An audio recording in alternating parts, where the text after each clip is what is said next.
Hello అండి, నమస్తే. Welcome to SML kitchen. నేను మీ లలిత. ఈరోజు వీడియోలో అరటికాయ కర్రీని ఎలా ప్రిపేర్ చేసుకోవాలో చూపిస్తున్నాను.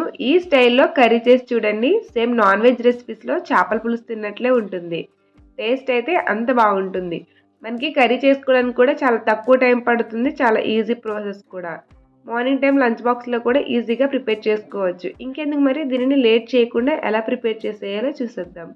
ముందుగా కర్రీ కోసం స్టవ్ పైన ఒక కడాయి పెట్టుకుని పావు కప్పు వరకు ఆయిల్ వేసుకోండి. ఆయిల్ బాగా హీట్ అయ్యాక అరటికాయలను ఇలా పీల్ తీసుకుని అడ్డంగా థిక్ స్లైసెస్ లాగా కట్ చేసుకుని వేసుకోవాలి.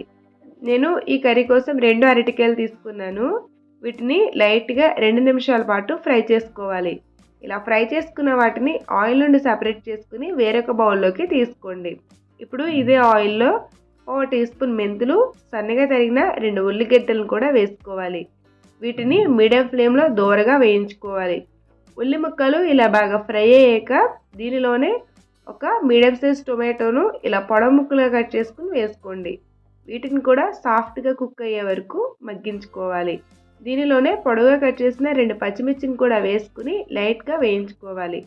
ఇందులోనే రుచికి తగినంత ఉప్పు, 1 టీ స్పూన్ కారం వేసుకుని ఈ ఉప్పు కారాన్ని బాగా మిక్స్ చేసుకుని దీనిలో 1 గ్లాస్ వాటర్ని కూడా యాడ్ చేసుకోండి. కర్రీ మొత్తాన్ని ఇలా ఒకసారి బాగా కలుపుకుని మనం ఫ్రై చేసి పక్కన పెట్టుకున్న ఈ అరటికాయ ముక్కలను కూడా వేసుకోవాలి. వీటిని కూడా కూరలో బాగా మిక్స్ చేసుకుని మీడియం ఫ్లేమ్లో 10 నిమిషాల పాటు కుక్ చేసుకోండి. కర్రీ కొంచెం ఇలా చిక్కబడ్డాక దీనిలో 1 కప్పు వరకు చింతరసాన్ని వేసుకోవాలి. మరొకసారి బాగా మిక్స్ చేసుకుని 5 నిమిషాల పాటు ఉడికించుకోవాలి.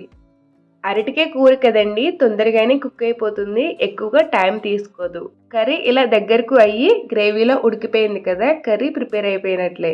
ఫైనల్గా కొంచెం సన్నగా తరిగిన కొత్తిమీర కూడా వేసుకుని కర్రీ మొత్తాన్ని ఒకసారి బాగా మిక్స్ చేసుకుని స్టవ్ టర్న్ ఆఫ్ చేసుకుని సర్వింగ్ బౌల్లో తీసుకుని సర్వ్ చేసుకోండి.